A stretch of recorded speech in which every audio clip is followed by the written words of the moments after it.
Anxiety, the feeling of worry, nervousness, or unease, typically about an imminent event or something with an uncertain outcome. So, I've got some notes here that I'm going to revert to while talking to keep me on track, but today we are pretty much talking about anxiety, my experience with anxiety, and 5 things that have helped me pretty much cure my anxiety over the past 5 years. For those who are new here, hello, I'm Allisun, welcome. I talk about living in life, having grown up in a dysfunctional family, perhaps with a narcissistic parent, alcoholic parent, or otherwise dysfunctional family members, and how to be our best self after all that jazz. And for everyone returning, you guys are going to be learning something new about me today, a really big part of my story that I've just never shared with you, because I've been processing it, and I want to say that I have processed it. And so even though parts of my story, my experience with anxiety and upbringing are not lovely, they're not pleasant, I am going to be speaking about them matter-of-factly today because I've already done the emotional processing and the feeling sort of shameful about it, and the healing, and just being accepting of who I am, the fact that choices I've made in the past and things I've struggled with in the past, like anxiety, were a totally normal result of being raised in an abnormal situation.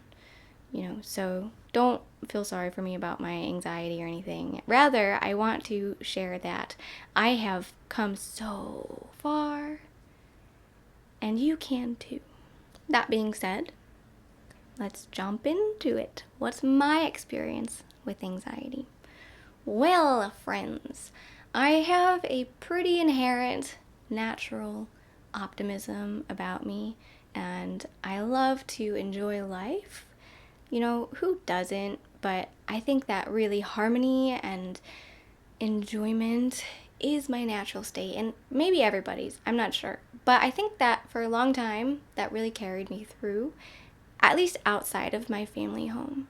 When I was out and about at school, I don't know, I came to really dislike school, but in my extracurriculars, when I was with friends, I was good at shutting off my anxiety. I had some social anxiety, pretty bad, significant actually. My face would turn beet red sometimes in conversations, just because I think I was afraid of being rejected, being judged, because I think I was being judged so much.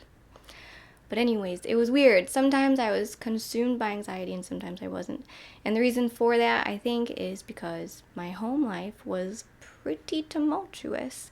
There was a lot of disharmony, a lot of fighting, a lot of threats of divorce, kids, siblings, minors being kicked out of the house, people being hospitalized, a lot for mental health issues, a lot of abnormal things happening, and a lot of focusing on what's stressful, like day to day as well. So is work really stressful? Is school okay? Like, who's having an issue in the family? Like, let's focus on the issues. Let's focus on the negativities. Let's be stressed. And I don't know, it really affected me on a more biological level than a mental level, as far as I was aware of back then, like back 10 years ago. But this all kind of spiraled and got bigger and worse when I ended high school and began college. I felt like I was just kind of spinning my wheels. But the climax of my anxiety really hit when my sister was addicted to drugs, and sorry guys, if this is triggering, I apologize. She's okay, very long story short, she's good now, not addicted at all. Neither am I. Intrigue. But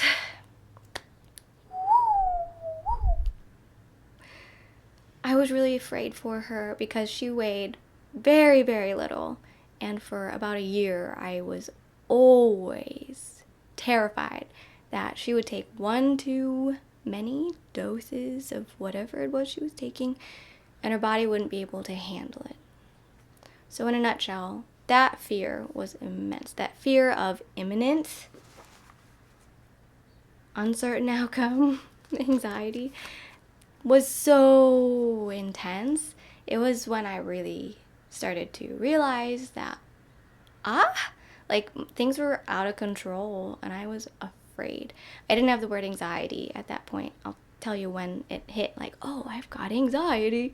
That was later. But at this time, this climax of being so afraid, I was offered recreationally for fun an anxiety medication. And instantaneously, I was addicted to it. And I don't use that word lightly at all. And I'm not going to go into that story very deeply today at all. But just to explain why I mention it is I could not heal my anxiety through medication because it just was the worst combination for me in the world. Going from all of this fear and stress, which if you can imagine symbolically, like just being so tense and tight and afraid, to having something that magically, scientifically I know, but it felt magical how it just melted all of that away, just like that. It was terrible, terrible, terrible, terrible. So I experienced that and was like, oh, this is the answer. I feel good when I do this, and spiraled until I completely self-destructed, hit rock bottom. This was 6 years ago now, and had to stop using that anxiety medication for a reason that I'm not going to get into as well. And that is when I realized, oh my gosh, things are really, really bad right now. And I have to make some changes. And that is when anxiety was in my face. Like, I had made my life such a mess. It always felt like a mess, but for reasons outside of my control, for reasons in other people's lives, which I wanted to help with. You know, I wanted to help my family, and I wanted to help my sister and have happy friendships. But anyways, my life was a mess. And it was very clear all of a sudden that it was just such a mess. So things get lighter from here on out. But while we're in this dark place, let's all take a little sip of something. If you got some water, please hydrate. Your body loves water. Coffee, whatever. I want a little hanky to be like. So I was feeling pretty bad at this point in my life when everything was a mess and I had just, self-destructed. Again, I think it makes sense, but at that time I didn't feel like it made sense. I felt like, shoot, what the heck have I done? And what the heck am I going to do? So I made all these changes, and quickly, one day, I'd say like later that year, like maybe 6 months later, let's say, I don't know really, but around 6 months later, one day I woke up and I was feeling weird and was like, what is this feeling that I'm feeling? I feel weird. I feel light and normal, but not, because it's strange. What is this? And I realized it was the lack of anxiety. That's what I was feeling. And it made me realize that I almost always felt anxiety. And I was never diagnosed with general anxiety or anything. I didn't really experience panic attacks. I more so swallowed it, and it just became this experience that was perpetual, pervasive. But I realized this, and I dove into learning about how to ease anxiety. And there's so much out there, but this is how we're going to transition into these steps, these 5 things that really have helped me. And while there is so much information out there, I found that it's really simpler than that, than anything that you may read on Google. And so I'm sharing with you pretty simple practices. They're subtle in a way, and some aren't. I don't know. But they're powerful. And just trust that life can be simpler than it possibly is right now. Okay? And that is a different way of life. It's calmer, it's peaceful, tranquil, and within reach for you. So the first and the most important point that I'm going to be sharing with you is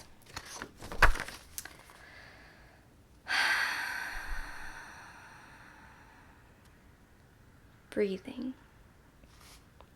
Our breath is inextricably intertwined with our nervous system, which our nervous system is how we experience the world. We can be really sensitive to the world, or we can go numb, and our breathing is a way to regulate our nervous system into feeling just like not oversensitive, not numbed out, but a nice middle ground, normal. Biologically, humans are designed to respond to threats, to self-preserve, to save ourselves.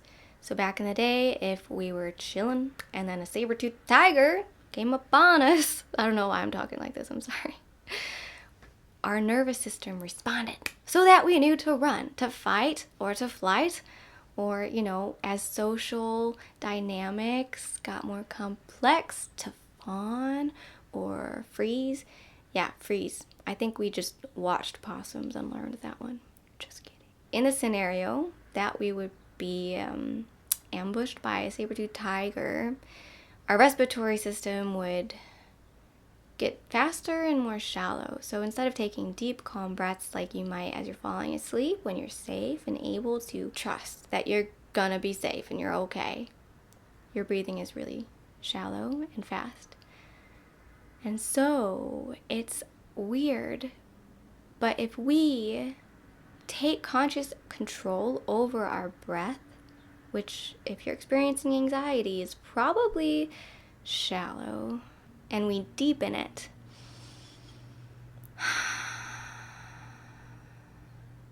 it signals biologically to our entire system that we are safe, that we can trust our environment, calm down, recollect, compose, chill. Practices that I recommend are finding cues everywhere to take a deep breath. When you wake up, take a deep breath. When you're going to bed, take several deep breaths. When you see someone else or something else breathing, take a deep breath. When you step outside and feel any wind on your face, take a deep breath. When you're when you're eating and drinking, like sometimes we don't breathe very much. When we do those things, take deep breaths. Just breathe, breathe, breathe, breathe, breathe. And you can also practice breath work. Possibly take 30 deep breaths, take a break, take 30 more deep breaths, take a break, take 30 more deep breaths. You can count in for 4, hold for 4, out for 4. In for 4, hold for 5, out for 6. You can do these other breathing practices that are inhale twice, exhale. There's one where you can inhale in one nostril, exhale out the other. There's all of these different breathwork practices out there that you can practice, but all of them really make you feel quite strange, especially if your breathing is something that has just been happening without your conscious awareness for so long, like for your entire life. Anyone who struggles falling asleep at night, practice deep breathing at that time. Also tell yourself that it's okay for you to let go. For you to let go and stop thinking about the day and rather fall into dreamland. Breathe deeply as you let go into that different state of consciousness. Okay, let go. And a last thing I'll say is that whenever you're feeling nervous, take a deep breath. Okay, moving on. The second one is just as simple but weird for those of us who have not grown up around it or practicing it. And the second practice I'm sharing today is self-regulation. So this is a tool that I use as a trauma recovery coach. If you've ever been in counseling of any kind, and I'm sure other professions use it too, maybe you've noticed that your counselor is pretty chill, you know? And if not, maybe they're excited. I get kind of excited sometimes, but anyways, a lot of the time counselors try to model self-regulation, feeling grounded, composed, calm. And we can practice that ourselves by modeling to ourselves this new way of being, this composed, cool, calm, collected, self-regulated way of life. A way to think about this is, as a kid, when you fell and got hurt, you probably looked up to see what people's reactions were, what big people around you, what their reaction was to you falling. And if your parent or whoever, big people were around you, were like, oh my gosh, you were cued, you were modeled to be like, oh my gosh, I fell, I'm hurt, ah! But if you got hurt and you looked up and your parent was like, oh no, like, are you okay? You know, but they were calm and collected. They brought your awareness to yourself for you to inquire as to how you are feeling. Are you okay? Got all my fingers and toes. Yeah, I think I'm okay. I'm a little bit hurt, you know, and then you cry it out. Typical emotion lasts for about 5 minutes, and then you move on with your life, you know? Self-regulation. You look around and you're modeled. How do I respond to different situations?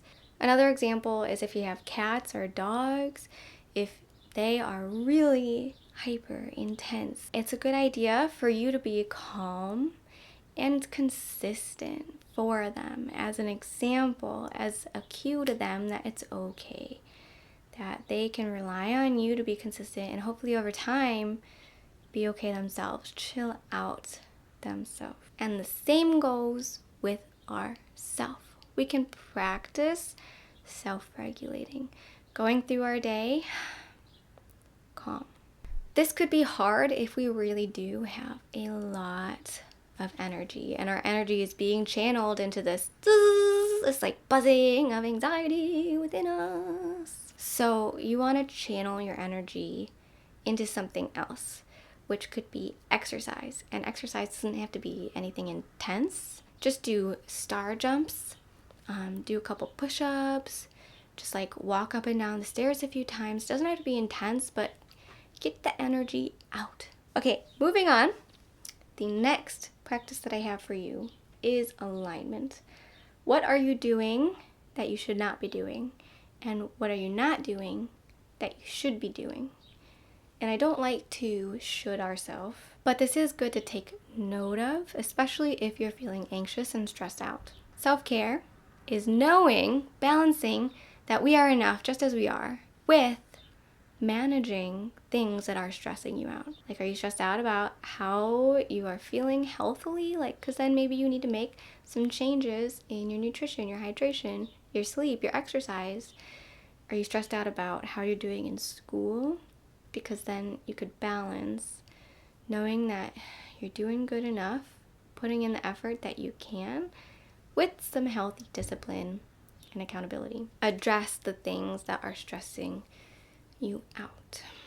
And I have a few other notes about this, and one of them is perfectionism and procrastination.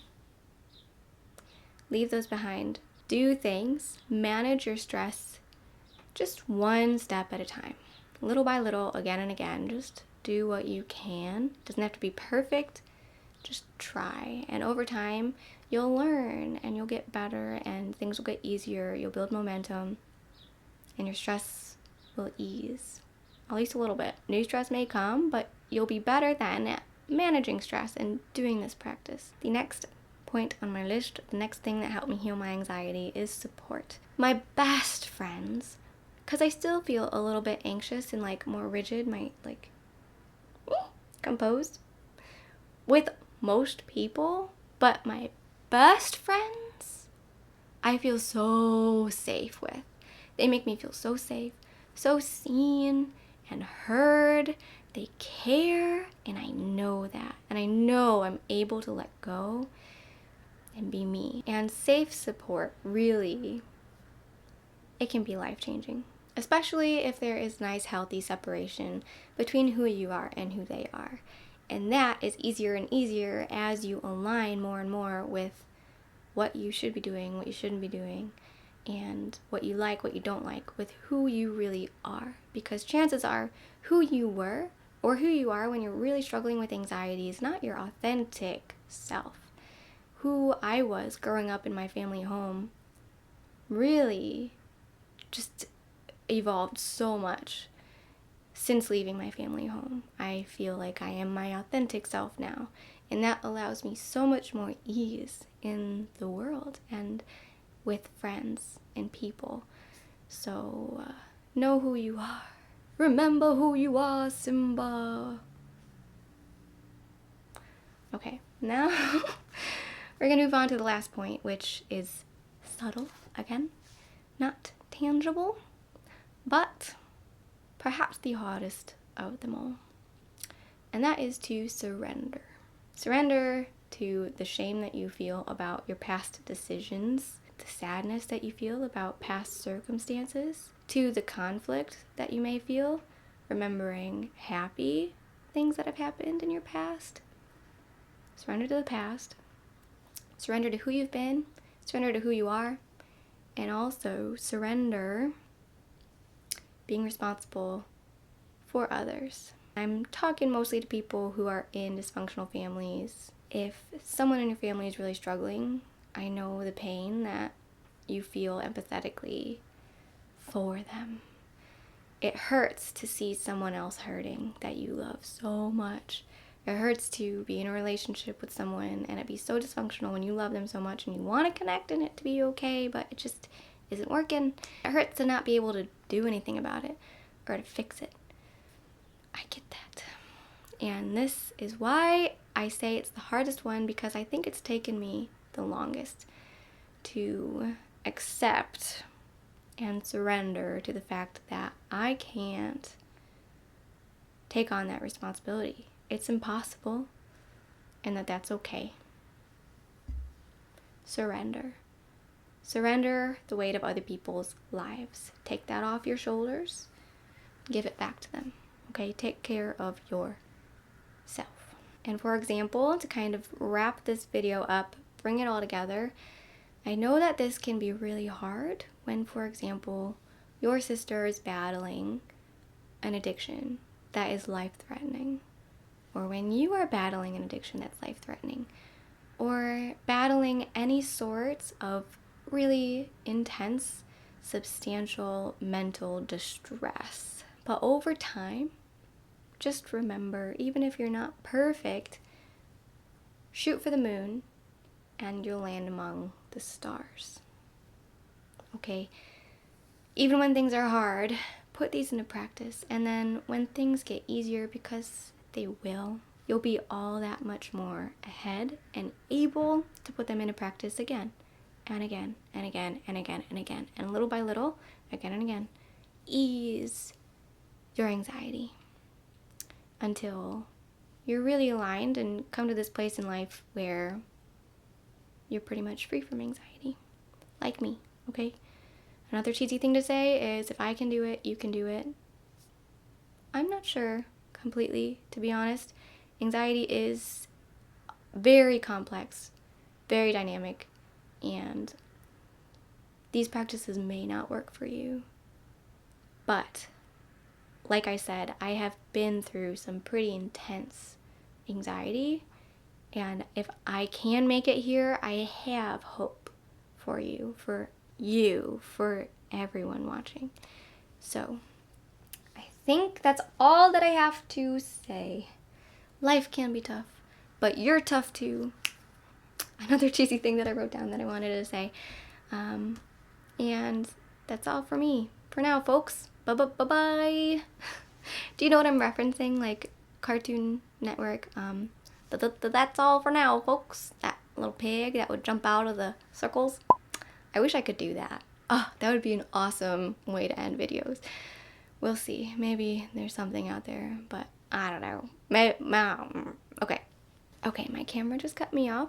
It's so time to go. This video is probably way longer than I intended it to be, as usual. Please go ahead and press the subscribe button below, the little bell next to it, that thumbs up button right there, and feel free to leave me a comment down below. I don't always get around to responding to everyone, but I read every comment and appreciate everyone who comments and everyone who's watching. Thank you so much. And I hope that you have a swell, peaceful, anxiety-free day. Peace.